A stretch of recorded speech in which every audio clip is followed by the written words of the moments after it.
চম্পাহাটিতে বাজি কারখানায় বিস্ফোরণ এবং সেই বিস্ফোরণে গুরুতর আহত হয়েছেন 4 জন। পরপর 3টে বিকট শব্দ শোনা যায় এমনই দাবি করছেন স্থানীয়রা। বিস্ফোরণে ক্ষতিগ্রস্ত হয়েছে কারখানার একটা অংশ। ঘটনাস্থলে পৌঁছেছে দমকল। চম্পাহাটির বাজি কারখানা, সেখানেই ভয়াবহ বিস্ফোরণ ঘটে আর সেই বিস্ফোরণে 4 জন গুরুতর আহত হয়েছেন বলে জানা যাচ্ছে। একটু কথা বলবো দাদা, যে এই জায়গায় বিস্ফোরণটা কখন হয়, কখন আওয়াজ পেলেন আপনারা? 40 মিনিট 45 মিনিট আগে কিরকম তীব্রতা ছিল বিস্ফোরণ? একটা শব্দ হয়েছে, কটা আওয়াজ হয়েছে? দুটো আওয়াজ। তারপরে এসে কি দেখলেন? এসে দেখলাম এই যেরকম অবস্থা দেখতে পাচ্ছেন, আমি দেখতে পাওয়া গেছে। কজন আহত হয়েছে? আগুন ফাগুন জ্বলেনি, কিছু জ্বলেনি, কিন্তু এমনি সাধারণভাবে জানা আছে 4 জন আহত হয়েছে। 4 জন আহত হয়েছে। আচ্ছা, এই যে কারখানা দেখতে পাওয়া যাচ্ছে, এই কারখানার কোনো এখানে বৈধ লাইসেন্স আছে? বিস্ফোরণ কিভাবে হলো কিছু বোঝা যাচ্ছে? কেমিক্যালের কাজে কিভাবে হয় কে বলতে পারবে? হ্যাঁ, বাজির কাজ তো কিভাবে হয় বলা যাবে। আপনারা মানে বুঝলেন কিভাবে? আসার পরে আওয়াজটা হয়েছে, আমার এখান থেকে 2 মিনিটের পথ আওয়াজ হয়েছে। আওয়াজ হওয়ার পরে আমরা এসে দেখছি যে এরকম অবস্থায় পড়ে। কতটা তীব্র আওয়াজ হয়েছে? আওয়াজটা খুব বেশি হয়নি, হালকা আওয়াজ হয়েছে। কটা আওয়াজ হয়েছে? দুটো। সুতরাং বোঝা যাচ্ছে যে পরপর দুটো আওয়াজ, বিস্ফোরণের আওয়াজ। তারপরেই কিন্তু এলাকার লোকজন আসেন, এসে দেখেন যে এইরকম অবস্থায় রয়েছে এবং যারা গুরুতর জখম অবস্থায় ছিলেন তাদেরকে কিন্তু উদ্ধার করা সম্ভব হয়েছে। তাদের অবস্থা কিন্তু যথেষ্ট গুরুতর এমনটাই কিন্তু জানা যাচ্ছে। শরীরের বেশিরভাগ অংশটাই কিন্তু তাদের পুড়ে গিয়েছে। পাশাপাশি এখন যে ছবিটা দেখতে পাওয়া যাচ্ছে যে প্রচুর লোক এখানে রয়েছে, এলাকাবাসী রয়েছে। পাশাপাশি বারুইপুর থানার অফিসার ইনচার্জ বিশাল পুলিশ বাহিনী নিয়ে ঘটনাস্থলে রয়েছে। ঘটনাস্থল পর্যবেক্ষণ করে দেখা হচ্ছে যে যে জায়গায় এই বিস্ফোরণ ঘটছে সেই জায়গা থেকে নমুনা সংগ্রহ করা হচ্ছে পুলিশের, বারুইপুর থানার পুলিশের পক্ষ থেকে। পুলিশও বিষয়টা খতিয়ে দেখছে যে এই যে কারখানায় এই ঘটনা ঘটেছে সেই কারখানার কোনো বৈধ লাইসেন্স আছে কিনা সেই বিষয়টা খতিয়ে দেখা হচ্ছে। তোমাকে যেটা বলবো, চম্পাহাটি বাজি হারাল যে এলাকায় এই ঘটনা ঘটেছে, এখানে কিন্তু একেবারে কয়েক হাজার এই ধরনের কারখানা রয়েছে, যেখানে যেটা আমাদের কাছে খবর আছে যে মাত্র 20 জনের লাইসেন্স আছে। বাকি অবশ্যই বৈধ লাইসেন্স রয়েছে কিনা এই কারখানার তাদের প্রশ্ন উঠছে। পুলিশ আধিকারিকরা তারা ইতিমধ্যেই ঘটনাস্থলে পৌঁছে গিয়েছেন, গোটা পরিস্থিতি খতিয়ে দেখছেন। 4 জন গুরুতরভাবে আহত হয়েছেন, তাদেরকে হাসপাতালে নিয়ে যাওয়া হয়েছে এবং জানা যাচ্ছে একজনের দেহের 90% ঝলসে গিয়েছে। এর আগে 2024 সালের 28শে ডিসেম্বর ও দক্ষিণ 24 পরগনার চম্পাহাটিতে বাজি কারখানায় ভয়াবহ বিস্ফোরণ হয় আর সেই বিস্ফোরণেও ঝলসে গেছিলেন মহিলা সহ 3 জন এবং তারপর এই চম্পাহাটিতেই ফের বাজি কারখানায় ভয়াবহ বিস্ফোরণ ঘটলো। 4 জন আহত হয়েছেন গুরুতরভাবে। পরপর বিস্ফোরণের শব্দ শোনা যায় এবং এরপরই এলাকার মানুষ তারা ছুটে আসেন এবং তারপরে দেখেন যে 4 জন গুরুতরভাবে আহত হয়ে পড়ে রয়েছেন। বিস্ফোরণের তীব্রতা এতটাই ছিল যে কারখানার একটা বড় অংশ একেবারে ধূলিসাৎ হয়ে গিয়েছে, ভস্মীভূত হয়ে গিয়েছে এবং চারপাশে যে গাছ রয়েছে সেই গাছের অংশ ঝলসে গিয়েছে, গোটা গাছ কালো হয়ে গিয়েছে। আবার কথা বলবো, রঞ্জিত হালদার সরাসরি ঘটনাস্থল থেকে রয়েছেন আমাদের সঙ্গে। রঞ্জিত, পুলিশ কর্তারা তারা ইতিমধ্যে এসে পৌঁছেছেন, কি বলছে পুলিশ? দেখো, কিছুক্ষণ আগেই বারুইপুর থানার পুলিশ বিশাল পুলিশ বাহিনী নিয়ে ঘটনাস্থলে এসছে। দেখতে পাওয়া যাচ্ছে যে ছবিটা, যে জায়গায় এই বিস্ফোরণ ঘটেছে, প্রথম বিস্ফোরণ স্থল যেটা, সেই জায়গায় এখনো পর্যন্ত কিন্তু বাজির যে সাদা যে জিনিসগুলো দেখতে পাওয়া যাচ্ছে, এখানে কিন্তু বাজির মশলা, সেই মশলা সংগ্রহ করা হচ্ছে। বারুইপুর থানার পুলিশ রয়েছে, বিশাল পুলিশ বাহিনী রয়েছে বারুইপুর থানার পক্ষ থেকে। তারা এই নমুনা সংগ্রহ করছে এবং বিস্ফোরণ কী কারণে ঘটেছে সেই বিষয়টা কিন্তু খতিয়ে দেখা হচ্ছে।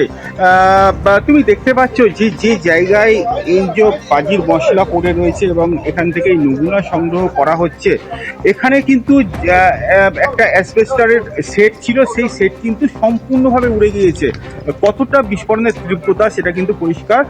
বারুইপুর থানার পুলিশ এখানে রয়েছেন, নমুনা সংগ্রহ করা হচ্ছে। পাশাপাশি এলাকার মানুষজনের সঙ্গেও কিন্তু কথা বলছেন, কী কারণে এই ঘটনা ঘটলো সেই বিষয়টা কিন্তু খতিয়ে দেখছে। পাশাপাশি এই যে কারখানা, এদের কোনো বৈধ লাইসেন্স আছে কিনা সেই বিষয়টাও কিন্তু খতিয়ে দেখা হচ্ছে। বারুইপুর থানার পুলিশের পক্ষ থেকে বিশাল পুলিশ বাহিনী রয়েছে। দেখতে পাওয়া যাচ্ছে ছবিতে যে এই যে জায়গায় ঘটনা ঘটেছে সেই জায়গা থেকে নমুনা সংগ্রহ করা হচ্ছে। পাশাপাশি এলাকার মানুষেরও কিন্তু ভিড় চলে গিয়েছে, তাদেরকে কাজের অসুবিধার কারণে দূরে সরিয়ে দেওয়া হচ্ছে বারুইপুর থানার পুলিশের পক্ষ থেকে। তোমাকে আরো একবার দেখাবো যে যে জায়গায় এই ঘটনা, তার উপরের যে গাছ, সেই গাছের কি অবস্থা। একেবারে নিচে থেকে আমরা যদি দেখি যে পুরোটাই ঝলসে গিয়েছে, নিচে থেকে পুরোটা উপর পর্যন্ত প্রায় 40 থেকে 45 ফুট লম্বা গাছ, সেই গাছ কিন্তু ঝলসে গিয়েছে। একটা গাছ নয়, পাশাপাশি আরো যে গাছ রয়েছে এবং পাশে অন্য যে কারখানা রয়েছে সেই কারখানার সমস্ত জিনিস কিন্তু কিছু দেওয়ালে যেমনটা ফাটল দেখতে পাওয়া যাচ্ছে, উপরে যে অ্যাসবেস্টাস রয়েছে সেই অ্যাসবেস্টাস ভেঙে গিয়েছে। পাশাপাশি তো যে জায়গায় ঘটনা ঘটেছে সেখানে ছবি আমাদের দেখো, যে ছাদ ছিল অ্যাসবেস্টাসের সেই ছাদও একেবারে ভস্মীভূত হয়ে গিয়েছে। দেখতে পাচ্ছেন আপনারা অ্যাসবেস্টাসের ভাঙা অংশ এবং ইট পড়ে রয়েছে কিভাবে, অর্থাৎ এর থেকেই স্পষ্ট বোঝা যাচ্ছে যে গোটা কারখানাটি কিভাবে একেবারে ধূলিসাৎ হয়ে গিয়েছে। ঘটনাস্থলে পুলিশ এবং দমকল ইতিমধ্যেই পৌঁছে গিয়েছে। নমুনা সংগ্রহের কাজ চলছে। কারখানাটির বৈধ লাইসেন্স ছিল কিনা তাও খতিয়ে দেখার কাজ করছে পুলিশ। বিস্ফোরণে গুরুতরভাবে জখম হয়েছেন 4 জন, যাদেরকে বারুইপুরের হাসপাতাল এবং কলকাতার হাসপাতালে ইতিমধ্যেই নিয়ে আসা হচ্ছে। তীব্রতা একেবারে টুকরো টুকরো হয়ে গিয়েছে অ্যাসবেস্টাসের শেড। পরপর 3টে বিস্ফোরণের শব্দ শোনা গিয়েছে বলে প্রাথমিকভাবে জানা যাচ্ছে। পার্শ্ববর্তী এলাকায় যারা থাকেন তারা সঙ্গে সঙ্গে ছুটে আসেন এবং এরপরে দেখেন যে 4 জন গুরুতরভাবে আহত হয়ে সেখানে পড়ে রয়েছেন। বিস্ফোরণে ক্ষতিগ্রস্ত হয়েছে কারখানার একটা বড় অংশ। রঞ্জিত হালদার সরাসরি ঘটনাস্থল থেকে ছবি আমাদের সামনে তুলে ধরছেন। রঞ্জিত, দেখো অমৃতা, আরো একবার ছবিটা দেখাবো। এই যে জায়গা আমি যে জায়গায় রয়েছি, এই জায়গা কিন্তু একটা আমি যদি দেখি যে 10 ফুট বাই 10 ফুট একটা ঘর। এই ঘরের ভিতরে এই যে দেখতে পাওয়া যাচ্ছে বাজির মশলা পড়ে রয়েছে এবং পাশেই রয়েছে ডাম। এই ডামে কিন্তু বাজির মশলা রাখা হয়েছিল। এখানেই কিন্তু বাজি কর্মী যারা রয়েছে তারা কাজ করছিল এবং এই যে ঘর থেকে উপরের যে ছাউনি, চারিদিকে যে প্লেয়ার রয়েছে, এই যে 10 ফুট বাই 10 ফুট একটা ঘর যদি হিসাব করি যে চারিদিকে 4টে প্লেয়ার এবং উপরের যে অংশ রয়েছে ছাদ, অ্যাসবেস্টারের ছাউনি, সেটা কিন্তু সম্পূর্ণভাবে উড়ে গিয়েছে। পরপর 3টে বিস্ফোরণের আওয়াজ, তারপরে এলাকার মানুষ আসার পরেই কিন্তু এরকম তুমি যেটা বলছিলে যে ছাদ ছিল অ্যাসবেস্টাসের, সেই ছাদের তো কোনো চিহ্ন মাত্র নেই, কিন্তু চারদিকে তো দেওয়ালও ছিল, যা দেখা যাচ্ছে যে একেবারে খোলা। তার মানে বোঝাই যাচ্ছে যে গোটাটাই একেবারে ধূলিসাৎ হয়ে গিয়েছে। একেবারেই ঠিক। এই যে তুমি যদি বলো যে এই যে ছাদের যে ছাউনির যে অ্যাসবেস্টার, সেই অ্যাসবেস্টারের কিন্তু এইরকম অবস্থা এবং আরো যদি এই যে ইটগুলো দেখতে পাওয়া যাচ্ছে, এই যে একের পরে ইট সারি দেওয়া রয়েছে, এটা কিন্তু এই যে ঘর, যে বিস্ফোরণের ঘর, সেই ঘর কিন্তু একেবারে মানে চারিদিকে যে দেওয়াল, সেই দেওয়ালের ইট কিন্তু এইগুলো, এই চারিদিকে যে ইট দেখতে পাওয়া যাচ্ছে। সুতরাং বিস্ফোরণের কতটা তীব্রতা সেটা কিন্তু এই ছবি থেকে একেবারে স্পষ্ট। পাশাপাশি যে এর কাছে যে ঘর রয়েছে, অন্য যে এই কারখানার পাশের যে ঘর রয়েছে, সেই ঘরেরও যদি আমরা অবস্থা দেখি, একটু দেখানোর চেষ্টা করব যে সেই ঘরেও কিন্তু একেবারে একের পর এক যে অ্যাসবেস্টাস রয়েছে, সেই অ্যাসবেস্টাস কিন্তু একের পর এক জায়গায় ভাঙা রয়েছে।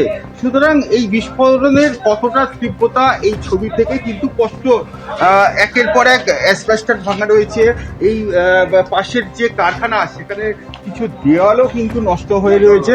পাশাপাশি তোমাকে দেখাবো যে যে জায়গায় ঘটনা ঘটেছে সেই জায়গার উপরের যে গাছ, পরপর 2টো গাছ দেখতে পাওয়া যাচ্ছে। ছবি আমাদের দেখাতে থাকো। তুমি যে ছবি এই মাত্র আমাদের দেখালে, পাশেও যে কারখানার অংশ আমরা দেখতে পাচ্ছি, সেখানে যে ছাদ রয়েছে, তার মানে এরকমই ছাদ ওই কারখানাতেও ছিল, কিন্তু সেই ছাদের কোনো চিহ্ন মাত্র দেখতে পাওয়া যাচ্ছে না। তার থেকেই বোঝা যাচ্ছে যে কিভাবে গোটাটাই একেবারে ভস্মীভূত হয়ে গিয়েছে। এবিপি আনন্দ, এগিয়ে থাকে, এগিয়ে রাখে।